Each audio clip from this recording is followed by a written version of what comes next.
आप सभी का स्वागत है आपका अपना क्लास मैजिकल क्लास 2.0 में। तो फ्रेंड्स, आज पढ़ेंगे पॉलिटी के नेक्स्ट टॉपिक प्रधानमंत्री, मंत्रिपरिषद और मंत्रिमंडल के बारे में। इससे पहले पॉलिटी के जितने भी टॉपिक थे उन सभी के बारे में पढ़ाया जा चुका है। आज 18 टॉपिक को देखेंगे, मंत्रिपरिषद और प्रधानमंत्री। तो आप चाहे किसी भी एग्जाम की तैयारी कर रहे हैं, आपको यहाँ से बहुत सारे प्रश्न देखने को मिलेंगे। तो पहले आप इन सभी थ्योरी को अच्छी तरह से देखें और लास्ट में चलकर प्रीवियस ईयर क्वेश्चन को अटेम्प्ट करें, जिससे आपको ये टॉपिक आसानी से याद हो जाएंगे। तो चलिए क्लास की शुरुआत करते हैं। प्रधानमंत्री, मंत्रिपरिषद और मंत्रिमंडल। भारत में संसदीय शासन व्यवस्था अपनाई गई है। भारत है तो भारत में संसदीय शासन व्यवस्था है। जो संसदीय शासन व्यवस्था है तो यह ब्रिटेन के संविधान से लिया गया है। भारत के राष्ट्रपति केवल नाम मात्र के प्रमुख हैं। जो भारत में राष्ट्रपति है तो यह केवल नाम मात्र के प्रमुख है, यानी कि इनके पास तो शक्ति है परंतु वह सिर्फ नाम मात्र के हैं।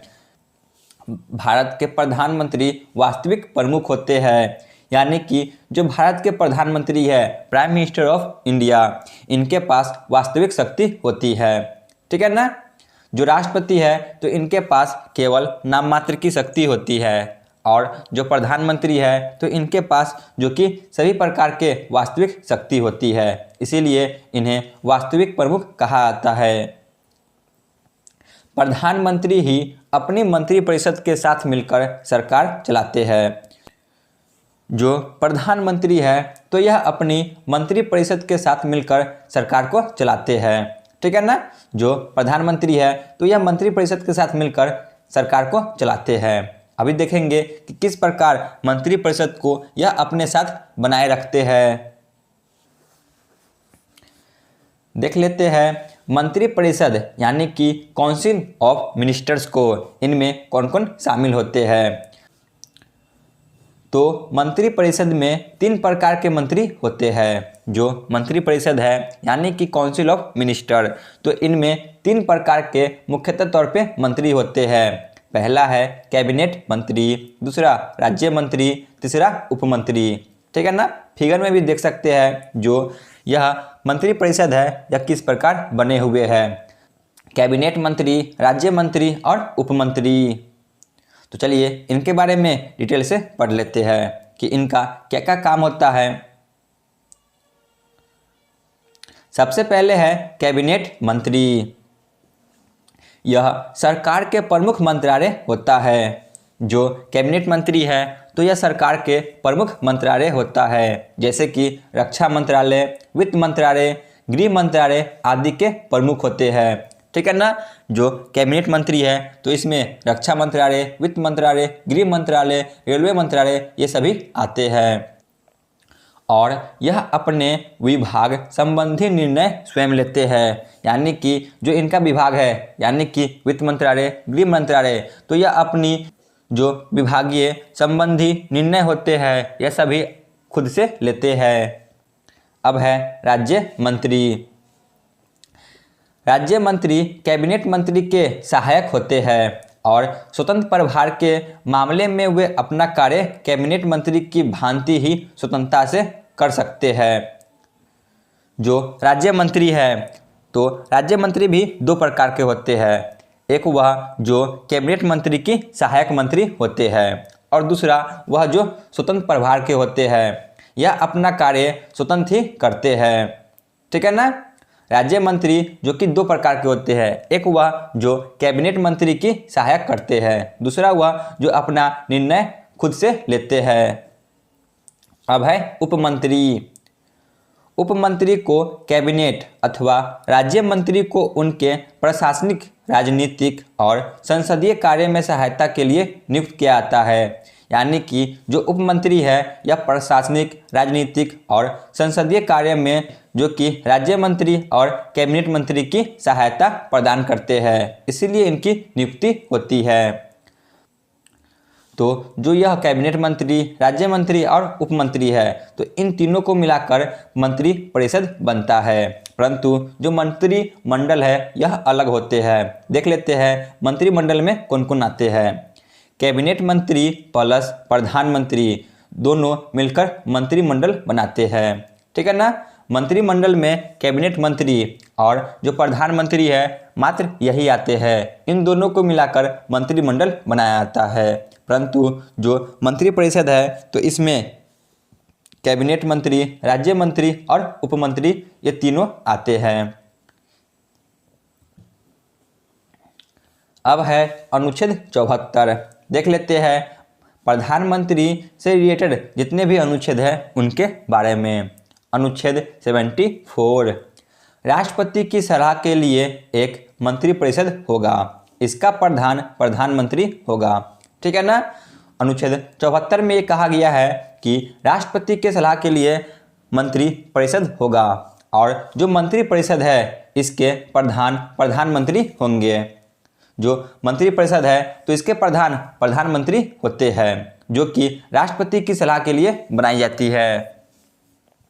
इसके बाद है अनुच्छेद 75, प्रधानमंत्री की नियुक्ति राष्ट्रपति करेगा। जो प्रधानमंत्री है तो प्रधानमंत्री की नियुक्ति राष्ट्रपति के द्वारा किया जाएगा। अन्य मंत्रियों की नियुक्ति राष्ट्रपति प्रधानमंत्री के सलाह पर करेगा। अनुच्छेद 75 में ये कहा गया है कि जो प्रधानमंत्री है तो इनकी नियुक्ति राष्ट्रपति के द्वारा किया जाता है। जो अन्य मंत्री होते हैं तो इनकी नियुक्ति भी राष्ट्रपति ही करते हैं, परंतु प्रधानमंत्री के सलाह पर करते हैं। प्रधानमंत्री जिन जिन को बोलते हैं कि इन्हें मंत्री बनाया जाए तो राष्ट्रपति उन्हीं को मंत्री बनाते हैं। तो अनुच्छेद 75 में यही कहा गया है प्रधानमंत्री की नियुक्ति तो राष्ट्रपति करेगा और अन्य मंत्री की नियुक्ति भी राष्ट्रपति ही करेगा, जो कि प्रधानमंत्री के सलाह पर होगा। अब है अनुच्छेद 75 का 2। इसमें यही कहा गया है कि प्रधानमंत्री और सभी मंत्री राष्ट्रपति के प्रसाद पर्यंत तक कार्य करेंगे, यानी कि राष्ट्रपति के इच्छा अनुसार तक कार्य करेंगे। इसका मतलब ये नहीं है कि जब राष्ट्रपति चाहे प्रधानमंत्री और उनके मंत्रिपरिषद को हटा दे। इसके लिए कई कानूनी सीमा है, यानी कि जब प्रधानमंत्री अपना बहुमत सिद्ध न कर पाए और यदि किसी दल से, यानी कि जिस दल में वह शामिल है उस दल से उनका गठबंधन टूट जाए और अपना बहुमत सिद्ध न कर पाए तो इस कंडीशन में राष्ट्रपति प्रधानमंत्री को उनके पद से हटा सकते हैं, ठीक है ना।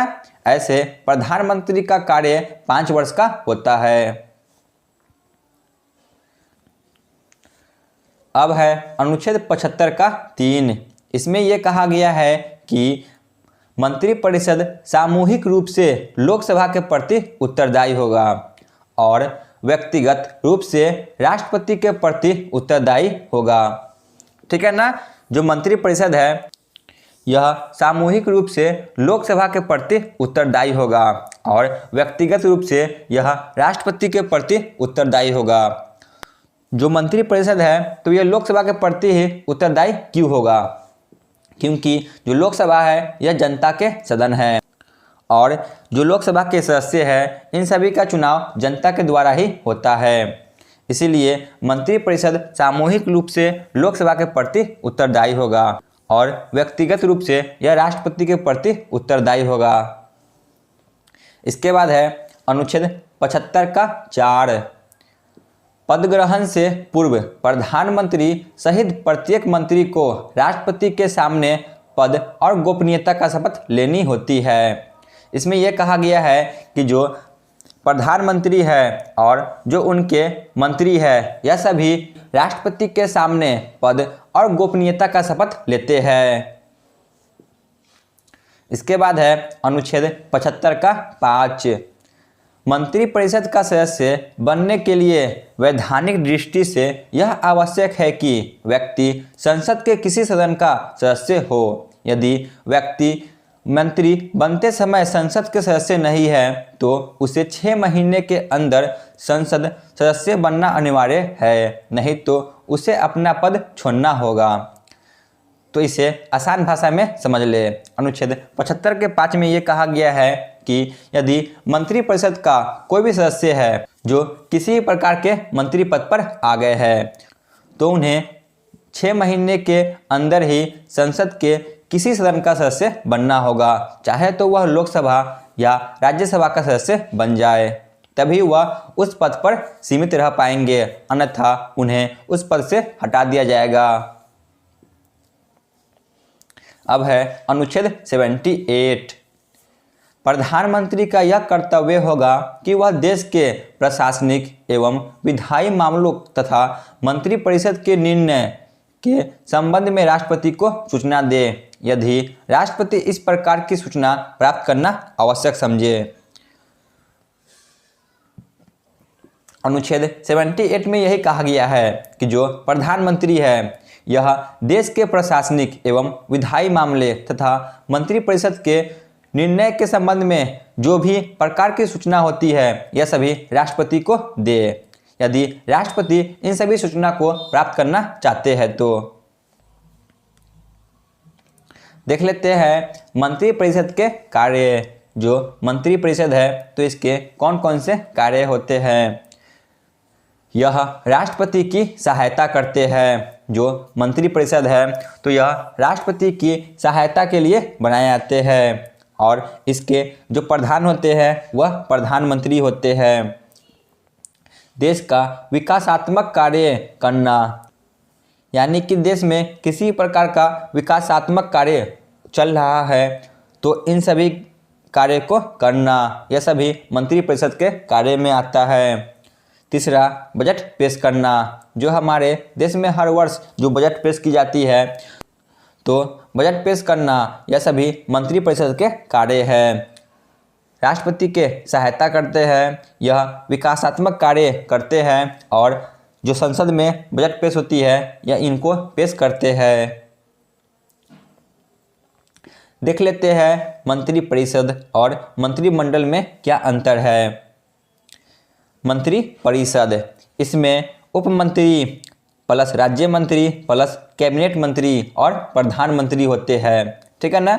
जो मंत्रिपरिषद है तो इसमें उप मंत्री, राज्य मंत्री और कैबिनेट मंत्री और साथ में ही प्रधानमंत्री होते हैं। परंतु जो मंत्रिमंडल है तो इसमें कैबिनेट मंत्री और प्रधानमंत्री ही होते हैं। इसके बाद है मंत्रिपरिषद का आकार बड़ा होता है और इसमें 60 से लेकर 70 मंत्री शामिल होते हैं, ठीक है ना। जो मंत्रिपरिषद है तो इसका आकार बड़ा होता है क्योंकि देख सकते हैं इसमें विभिन्न प्रकार के मंत्री शामिल हैं, तो इसमें लगभग 60 से 70 मंत्री शामिल होते हैं। वही मंत्रिमंडल का आकार छोटा होता है, इसमें मात्र 15 से 20 ही मंत्री शामिल हो पाते हैं। इसके बाद तीसरा डिफरेंस है, इसे शक्ति मंत्रिमंडल देते हैं। देख सकते हैं जो मंत्रिमंडल है तो इसमें कैबिनेट मंत्री और प्रधानमंत्री आते हैं, तो मंत्रिपरिषद में भी कैबिनेट मंत्री और प्रधानमंत्री आते हैं, तो इसीलिए जो इन्हें शक्ति प्रदान होती है वह मंत्रिमंडल के द्वारा होती है, यानी कि प्रधानमंत्री के द्वारा। यह मंत्रिपरिषद से अधिक शक्तिशाली होता है। जो मंत्रिमंडल है तो यह मंत्रिपरिषद से अधिक शक्तिशाली होता है, ठीक है ना। भले ही इसमें कम मंत्री होते हैं फिर भी यह मंत्रिपरिषद से अधिक शक्तिशाली होता है। अब देख लेते हैं प्रधानमंत्री से संबंधित महत्वपूर्ण तथ्य। यहाँ से बहुत सारे प्रश्न बनते हैं तो इन सभी को अच्छी तरह से ध्यान से देखें। प्रधानमंत्री किसी मंत्री को त्यागपत्र देने अथवा राष्ट्रपति को उसे बर्खास्त करने की सलाह दे सकते हैं। जो प्रधानमंत्री है तो यह किसी मंत्री को त्यागपत्र देने अथवा राष्ट्रपति को उसे बर्खास्त करने की सलाह दे सकते हैं, यानी कि जो प्रधानमंत्री है इन्हीं के द्वारा मंत्री का गठन किया जाता है, तो यह किसी मंत्री को त्यागपत्र दे सकते हैं और राष्ट्रपति को कह सकते हैं कि उन्हें बर्खास्त कर दे। प्रधानमंत्री मंत्रिपरिषद का प्रमुख होता है। जो प्रधानमंत्री है तो यह मंत्री परिषद का प्रमुख होते हैं, अतः जब प्रधानमंत्री त्यागपत्र देता है अथवा उसकी मृत्यु हो जाती है तो मंत्रिपरिषद स्वयं ही विघटित हो जाती है। तो अन्य मंत्री भी कोई कार्य नहीं कर पाते हैं। तो इसमें यही कहा गया है कि जो प्रधानमंत्री है यह मंत्रिपरिषद का प्रमुख है। यदि प्रधानमंत्री ही अपना त्यागपत्र दे दे या प्रधानमंत्री की मृत्यु हो जाए तो उस कंडीशन में जितने भी मंत्री हैं इन सभी को त्यागपत्र देना होगा। ठीक है ना। मंत्रिपरिषद इस प्रकार स्वयं ही विघटित हो जाएगी, तो उस समय इसमें कोई भी कार्य नहीं कर पाएंगे। प्रधानमंत्री नीति आयोग, राष्ट्रीय विकास परिषद, राष्ट्रीय एकता परिषद, अंतर्राज्यीय परिषद अथवा राष्ट्रीय जल संसाधन परिषद का अध्यक्ष होता है। तो यह सभी महत्वपूर्ण परिषद है जहां से क्वेश्चन पूछ लिए जाते हैं कि बताइए नीति आयोग, राष्ट्रीय विकास परिषद, राष्ट्रीय एकता परिषद, अंतर्राज्यीय परिषद अथवा राष्ट्रीय जल संसाधन के अध्यक्ष कौन होते हैं? तो वह होते हैं प्रधानमंत्री। भारत के प्रधानमंत्री बनने की न्यूनतम आयु 25 वर्ष होनी चाहिए। ठीक है ना। न्यूनतम आयु कम से कम 25 वर्ष होनी ही चाहिए। नोट को समझ ले। वैसे संविधान में किसी न्यूनतम आयु का उल्लेख नहीं है। संविधान में यह नहीं बताया गया है कि प्रधानमंत्री की न्यूनतम आयु 25 वर्ष होगी, परंतु यह दिया गया है कि भारत के प्रधानमंत्री को लोकसभा एवं राज्यसभा में किसी एक का सदस्य होना अनिवार्य है। ऐसे स्थिति में अगर वह लोकसभा का सदस्य है तो न्यूनतम आयु 25 वर्ष होगी। ठीक है ना। इसमें यही कहा गया है कि जो प्रधानमंत्री है तो इनकी न्यूनतम आयु की चर्चा संविधान में नहीं किया गया है, परंतु जो प्रधानमंत्री है तो यह लोकसभा या राज्यसभा का सदस्य है तो प्रधानमंत्री बन सकते हैं। तो इस कंडीशन में जो लोकसभा है तो लोकसभा में सदस्य बनने की न्यूनतम आयु मात्र 25 वर्ष है। तो इसी आधार पे प्रधानमंत्री की न्यूनतम आयु 25 वर्ष हो सकती है। प्रधानमंत्री का कार्यकाल 5 वर्ष का होता है। ठीक है ना। जो प्रधानमंत्री है तो इनके कार्यकाल 5 वर्ष का होता है। प्रधानमंत्री को शपथ राष्ट्रपति दिलाते हैं। जो भारत के राष्ट्रपति है तो इन्हीं के द्वारा प्रधानमंत्री को शपथ दिलाया जाता है। प्रधानमंत्री अपना त्यागपत्र राष्ट्रपति को देते हैं। जो राष्ट्रपति है तो इन्हीं को प्रधानमंत्री त्यागपत्र भी देते हैं और इन्हीं के द्वारा जो प्रधानमंत्री है यह अपना शपथ ग्रहण भी करते हैं। तो चलिए देख लेते हैं अब प्रधानमंत्री की शक्ति एवं कार्य को। प्रधानमंत्री के द्वारा राष्ट्रपति की शक्तियों का ही प्रयोग किया जाता है। जो प्रधानमंत्री है तो इन्हें अलग से शक्ति नहीं लेनी पड़ती है। जो राष्ट्रपति को शक्ति प्रदान है तो इन्हीं के द्वारा यह अपना शक्ति को प्रयोग करते हैं। तो देख लेते हैं कौन कौन सी शक्ति है और इन सभी शक्तियों का यह किस प्रकार प्रयोग करते हैं। मंत्रिपरिषद के संबंध में शक्तियाँ। जो मंत्रिपरिषद है तो इनके संबंध में जो भी शक्तियाँ हैं इनके बारे में देख लेते हैं। अभी हमने देखा जो प्रधानमंत्री है यह मंत्रिपरिषद का प्रमुख होता है। ठीक है ना। प्रधानमंत्री जो कि मंत्रिपरिषद के प्रमुख होते हैं। राष्ट्रपति उन्हीं व्यक्तियों को मंत्री नियुक्त कर सकता है जिनकी सिफारिश प्रधानमंत्री ने की हो। यानी कि जो राष्ट्रपति है या किसी मंत्री को नियुक्त नहीं कर सकते। जब प्रधानमंत्री किसी भी मंत्री को नियुक्त करने की सिफारिश करे तभी राष्ट्रपति उन्हें मंत्री नियुक्त करेंगे। मंत्री परिषद की बैठक बुलाना और इसकी अध्यक्षता प्रधानमंत्री करेंगे। जो मंत्री परिषद है तो इनका बैठक बुलाना और जो इसकी अध्यक्षता है तो यह भी प्रधानमंत्री ही करते हैं। प्रधानमंत्री किसी भी मंत्री को त्यागपत्र देने अथवा राष्ट्रपति से उसको बर्खास्त करने की सलाह दे सकता है। जो प्रधानमंत्री है तो यह किसी मंत्री को त्यागपत्र दे सकता है और राष्ट्रपति को सलाह दे सकते हैं कि वह इस मंत्री को बर्खास्त कर दे। प्रधानमंत्री स्वयं त्यागपत्र देकर पूरी मंत्रिपरिषद को बर्खास्त कर सकता है। जो प्रधानमंत्री है यदि यह त्यागपत्र दे देते हैं तो इस कंडीशन में मंत्रिपरिषद में जितने भी मंत्री हैं तो यह सभी स्वयं ही त्यागपत्र दे देंगे। तो इस कंडीशन में जो मंत्रिपरिषद है यह स्वयं ही बर्खास्त हो जाएगी। मंत्रियों के विकास कार्य प्रधानमंत्री के नेतृत्व में ही होता है।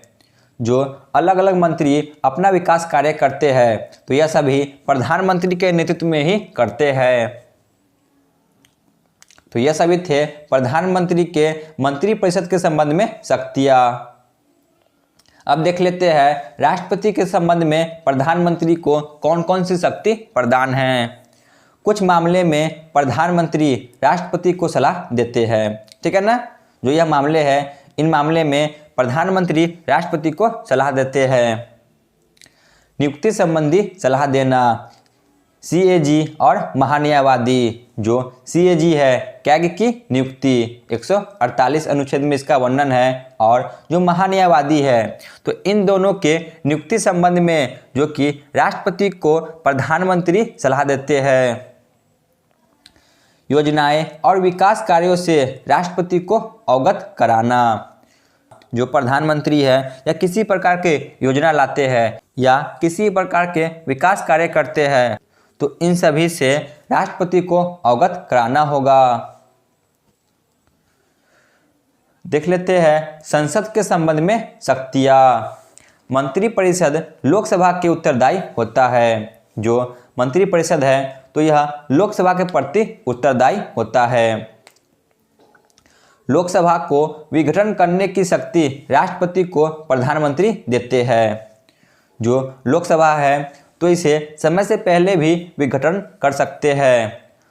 जो विघटन होती है तो यह राष्ट्रपति के द्वारा किया जाता है, जो कि प्रधानमंत्री के सलाह पर हो सकती है। अब देख लेते हैं अन्य कार्य और शक्तियां को। नीति आयोग के अध्यक्ष प्रधानमंत्री होते हैं। जो नीति आयोग है तो इसके अध्यक्ष भी प्रधानमंत्री ही होते हैं। राष्ट्रीय एकता परिषद और अंतर्राज्यीय परिषद के अध्यक्ष भी प्रधानमंत्री होते हैं। जो राष्ट्रीय एकता परिषद है और अंतर्राज्यीय परिषद है तो इसके अध्यक्ष भी प्रधानमंत्री ही होते हैं, ठीक है ना। तो यहाँ पे प्रधानमंत्री के जितने भी अधिकार और शक्ति थी यह समाप्त हुई। तो चलिए आगे देखते हैं। प्रधानमंत्री जो राज्यसभा के सदस्य होते हुए प्रधानमंत्री बने। ऐसे मुख्यतः तौर पे लोकसभा के सदस्य ही प्रधानमंत्री बनते हैं, परंतु कुछ ऐसे भी प्रधानमंत्री हैं जो राज्यसभा के सदस्य होते हुए भी प्रधानमंत्री बने हैं। तो यहाँ से भी क्वेश्चन पूछ लिए जाते हैं, देख लेते हैं। इंदिरा गांधी सन 1966 में राज्यसभा के सदस्य होते हुए प्रधानमंत्री बने थे। HD देवगौड़ा यह 1996 में राज्यसभा के सदस्य होते हुए प्रधानमंत्री बने थे। डॉक्टर मनमोहन सिंह यह भी राज्यसभा के सदस्य होते हुए प्रधानमंत्री बने थे। जो प्रधानमंत्री है तो यह किसी भी सदन का सदस्य होते हुए प्रधानमंत्री बन सकते हैं। तो इनमें से मुख्यतः 3 जो प्रमुख प्रधानमंत्री है यह राज्यसभा के सदस्य होते हुए प्रधानमंत्री बने थे। इंदिरा गांधी, HD देवगौड़ा और मनमोहन सिंह। यहाँ से भी प्रश्न बहुत सारे बनते हैं, इसलिए इन सभी को ध्यान में रखें। देख लेते हैं जो भारत के 3 प्रधानमंत्री हैं इन सभी की मृत्यु कार्यकाल के ही दौरान हुई थी। जवाहरलाल नेहरू, लाल बहादुर शास्त्री और इंदिरा गांधी, इन तीनों की मृत्यु कार्यकाल के दौरान ही हुई थी। जवाहरलाल नेहरू, लाल बहादुर शास्त्री और श्रीमती इंदिरा गांधी। तो ये भी प्रश्न पूछ लिए जाते हैं कि बताइए किन किन प्रधानमंत्री की मृत्यु कार्यकाल के दौरान ही हुई थी। जवाहरलाल नेहरू, लाल बहादुर शास्त्री और श्रीमती इंदिरा गांधी। अब देख लेते हैं प्रधानमंत्री जो मुख्यमंत्री भी रहे थे, यानी कि देख लेते हैं कौन कौन वह प्रधानमंत्री है जो कभी न कभी किसी राज्य के मुख्यमंत्री भी थे। मोरारजी देसाई, जो मोरारजी देसाई है तो यह मुंबई के मुख्यमंत्री भी थे और बाद में चलकर यह प्रधानमंत्री भी बने थे। चौधरी चरण सिंह, यह उत्तर प्रदेश के जो कि मुख्यमंत्री बने थे। विश्वनाथ प्रताप सिंह, यह भी उत्तर प्रदेश के मुख्यमंत्री रहे थे। PV नरसिम्हा राव, यह आंध्र प्रदेश के मुख्यमंत्री रहे थे। HD देवगौड़ा, यह कर्नाटक के मुख्यमंत्री रहे थे। श्री नरेंद्र मोदी यह गुजरात के मुख्यमंत्री रहे थे। तो ये सभी जो कि प्रधानमंत्री भी थे और किसी राज्य के मुख्यमंत्री भी रहे थे। एक बार और देख लेते हैं। मोरारजी देसाई जो कि मुंबई के मुख्यमंत्री थे, चौधरी चरण सिंह जो कि उत्तर प्रदेश के मुख्यमंत्री थे, विश्वनाथ प्रताप सिंह उत्तर प्रदेश के, पीवी नरसिम्हा राव जो कि आंध्र प्रदेश के, एचडी देवगौड़ा जो कि कर्नाटक के, और जो श्री नरेंद्र मोदी है तो यह गुजरात के मुख्यमंत्री रहे थे। अब देख लेते हैं प्रधानमंत्री से महत्वपूर्ण तथ्य। ये सभी डायरेक्ट एग्जाम में पूछ लिए जाते हैं। प्रधानमंत्री में सबसे बड़ा कार्यकाल प्रथम प्रधानमंत्री पंडित जवाहरलाल नेहरू का रहा था। जो भारत के प्रथम प्रधानमंत्री थे पंडित जवाहरलाल नेहरू, तो इनका सबसे बड़ा कार्यकाल रहा था। इनका कुल कार्यकाल 16 वर्ष 9 महीने और 12 दिन का था। ठीक है ना। यह 16 वर्ष 9 महीने और 12 दिन तक प्रधानमंत्री के पद पर रहे थे, इसीलिए इनका कार्यकाल अब तक के सबसे बड़ा प्रधानमंत्री के रूप में कार्यकाल रहा था। एक कार्यकाल में सबसे कम समय तक प्रधानमंत्री के पद पर रहने वाले प्रधानमंत्री अटल बिहारी वाजपेयी मात्र 13 दिन रहे थे। ठीक है ना। यानी कि सबसे कम समय तक प्रधानमंत्री के पद पर अटल बिहारी वाजपेयी बने थे, मात्र 13 दिनों के लिए, परंतु यह बाद में भी प्रधानमंत्री बने थे। ऐसे प्रधानमंत्री जो कभी लोकसभा में उपस्थित नहीं हुए वह थे चौधरी चरण सिंह। यह कभी भी लोकसभा में उपस्थित नहीं हुए थे। विश्वास मत प्राप्त करने में असफल होने वाले प्रथम प्रधानमंत्री जो कि थे विश्वनाथ प्रताप सिंह। विश्वास मत प्राप्त करने में असफल होने वाले प्रधानमंत्री जो कि थे विश्वनाथ प्रताप सिंह। सबसे अधिक उम्र में प्रधानमंत्री बने जो कि थे मोरारजी देसाई। ठीक है ना। यह सबसे अधिक उम्र में प्रधानमंत्री के पद पर आए थे। भारत के प्रथम महिला प्रधानमंत्री इंदिरा गांधी बनी थी। जो श्रीमती इंदिरा गांधी थी तो यह भारत के प्रथम महिला प्रधानमंत्री बनी थी। सबसे कम उम्र में प्रधानमंत्री बने वह थे राजीव गांधी। जो राजीव गांधी है तो यह सबसे कम उम्र में प्रधानमंत्री बने थे, और सबसे ज़्यादा उम्र में प्रधानमंत्री बने थे वह थे मोरारजी देसाई। भारत के प्रथम गैर कांग्रेसी प्रधानमंत्री वह थे मोरारजी देसाई। जो मोरारजी देसाई है तो यह प्रथम गैर कांग्रेसी प्रधानमंत्री बने थे।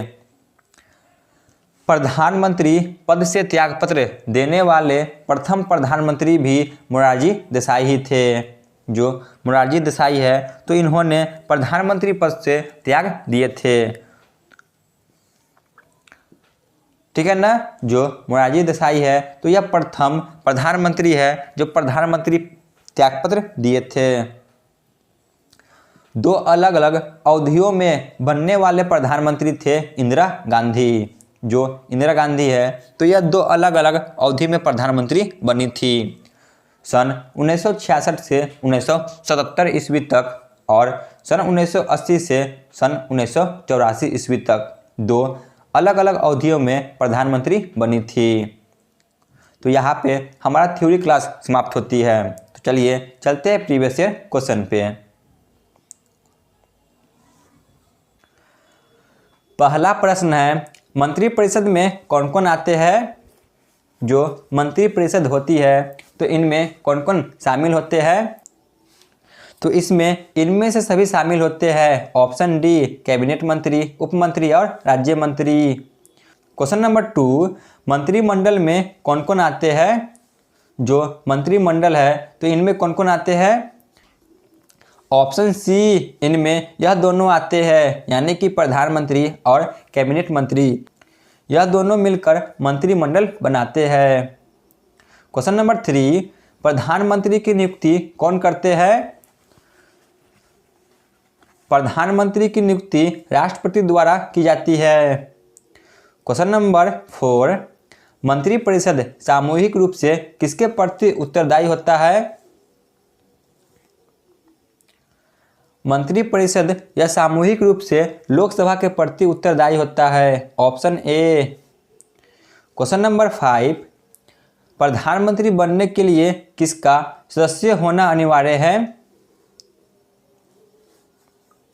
तो ऑप्शन सी, किसी एक का। ठीक है ना, या तो वह राज्यसभा का हो या लोकसभा के सदस्य हो सकते हैं। ऑप्शन सी, किसी एक का। क्वेश्चन नंबर 6, प्रधानमंत्री को शपथ कौन दिलाते हैं? ऑप्शन ए, प्रधानमंत्री को शपथ राष्ट्रपति ही दिलाते हैं। क्वेश्चन नंबर 7, मंत्रिपरिषद की बैठक कौन बुलाते हैं? मंत्रिपरिषद की बैठक प्रधानमंत्री बुलाते हैं और इनकी अध्यक्षता भी प्रधानमंत्री ही करते हैं। Option D. क्वेश्चन नंबर 8, प्रधानमंत्री जो राज्यसभा के सदस्य होते हुए प्रधानमंत्री बने, बताइए इनमें से कौन वह प्रधानमंत्री है जो राज्यसभा के सदस्य होते हुए प्रधानमंत्री बने थे? तो ऑप्शन डी, इनमें से सभी। इंदिरा गांधी, एच.डी. देवगौड़ा और मनमोहन सिंह, यह सभी प्रधानमंत्री हैं जिन्होंने राज्यसभा के सदस्य होते हुए प्रधानमंत्री बने थे। क्वेश्चन नंबर 9, प्रधानमंत्री जिनकी मृत्यु कार्यकाल के दौरान हुई, तो इनमें से सभी, ये सभी प्रधानमंत्री की मृत्यु कार्यकाल के दौरान हुई थी। जवाहरलाल नेहरू, लाल बहादुर शास्त्री और श्रीमती इंदिरा गांधी। क्वेश्चन नंबर 10, वर्तमान प्रधानमंत्री श्री नरेंद्र मोदी किस राज्य के मुख्यमंत्री भी रहे थे? तो ऑप्शन ए, गुजरात के रहे थे। क्वेश्चन नंबर 11, प्रधानमंत्री जिनकी कार्यकाल अवधि सबसे कम थी, तो वह थे ऑप्शन डी, अटल बिहारी वाजपेयी। इनका कार्यकाल मात्र 13 दिनों का था, लेकिन आगे चलकर यह दोबारा प्रधानमंत्री बने थे। क्वेश्चन नंबर 12, विश्वास मत प्राप्त करने में असफल प्रधानमंत्री कौन रहे थे? तो वह थे option C, Vishwanath Pratap Singh. Question number 13, Bharat की प्रथम महिला प्रधानमंत्री कौन बनी थी? तो वह थी ऑप्शन बी, श्रीमती इंदिरा गांधी। तो आज का क्लास यहीं पे समाप्त होती है। आप लोग कमेंट में जरूर बताएं कि आपको यह क्लास कैसा लगा। धन्यवाद।